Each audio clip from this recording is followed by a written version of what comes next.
Maligayang pagbabalik, mga tagahanga ng boxing. Ngayon, sumisid kami sa isang pasabog na matchup na pinag-uusapan ng lahat, Jaime Munguia laban sa Caleb Plant. Nangangako ang laban na ito na maging salungatan ng mga estilo at kasanayan, at narito kami para i-break ang pagsusuri sa laban at mga diskarte na maaaring matukoy ang mananalo. Kaya, basagin ang button na mag-subscribe, pindutin ang notification bell, at maghanda tayong dumagundong. Magsimula tayo sa pamamagitan ng pagkilala sa ating mga manlalaban.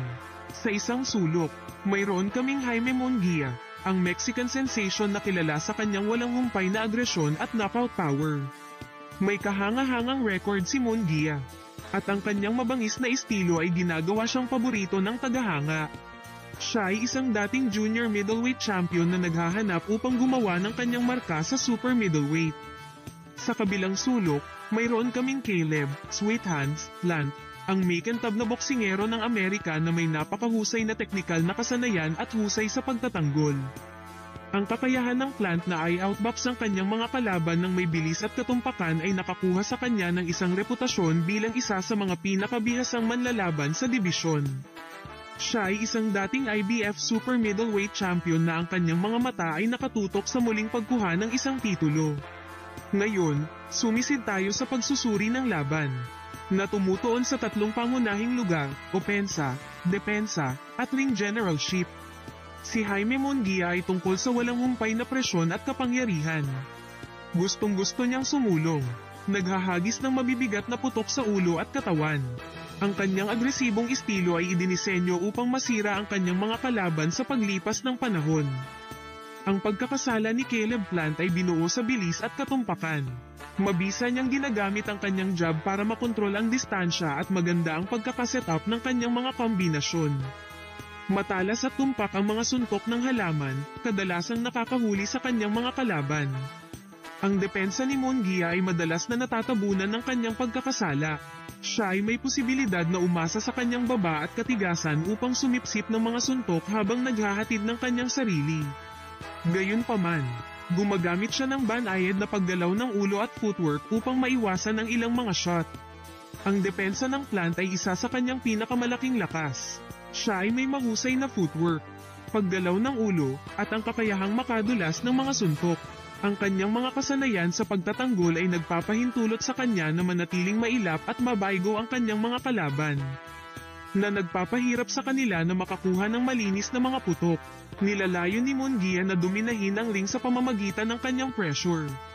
Pinutol niya ang singsing, I-corner ang kanyang mga kalaban, at pinipilit sila sa mga hindi komportableng posisyon kung saan maaari niyang i-unload ang kanyang mga power shot. Ang halaman ay mahusay sa pagkontrol sa bilis at daloy ng laban. Idinidikta niya ang saklaw at tempo, na ginagawang lumaban ang kanyang mga kalaban sa kanyang mga termino. Ang kanyang singsing na IQ ay nagpapahintulot sa kanya na umangkop at ayusin ang kanyang diskarte habang umuusad ang laban. Tiin natin ang mga estratehiya para sa bawat manlalaban. Para kay Jaime Munguia, ang susi sa tagumpay ay walang humpay na presyon. Kailangan niyang manatiling malapit sa Plant, putulin ang singsing, at gawin itong awayan. Sa pamamagitan ng pagpigil sa espasyo ng Plant, mapapawalang bisa ni Munguia ang mga teknikal na bentahe ng kanyang kalaban at mapunta ang kanyang malalakas na putok. Para sa Caleb Plant, umiikot ang diskarte sa pagdalaw at katumpakan. Kailangan niyang gamitin ang kanyang superior na footwork para mapanatili ang distansya. Gamitin ang kanyang jab para mapanatili ang Munguia, at gamitin ang mga opening na may mabilis, tumpak na kombinasyon. Ang pag-iwas sa matagal na pagpapalitan at pag-iwas sa kanyang plano sa laro ay magiging mahalaga. Ngayon, pag-usapan natin ang mga hula at susi sa tagumpay. Kung si Munguia ay maaaring magpataw ng kanyang kalooban, panatilihin ang laban sa malapit na quarter, at mapunta ang kanyang malalakas na hook at uppercuts. Siya ay may isang solidong pagkakataon na isuot ang Plant down at makakuha ng isang panalo, posibleng sa pamamagitan ng late stoppage. Para sa Plant, ang susi ay ang manatiling mailap, epektibong gamitin ang kanyang jab, at i-outbox si Munguia mula sa malayo.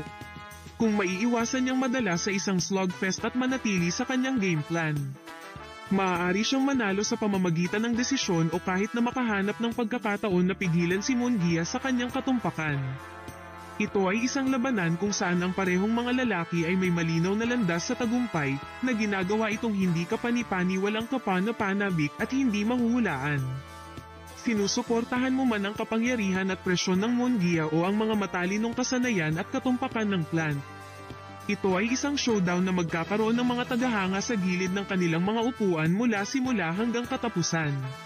Sino sa tingin mo ang manggaguna sa epic battle na ito? Ipaalam sa amin sa mga komento sa ibaba.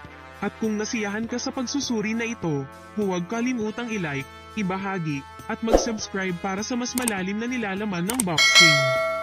Salamat sa panonood, at magkikita-kita tayo sa susunod na video.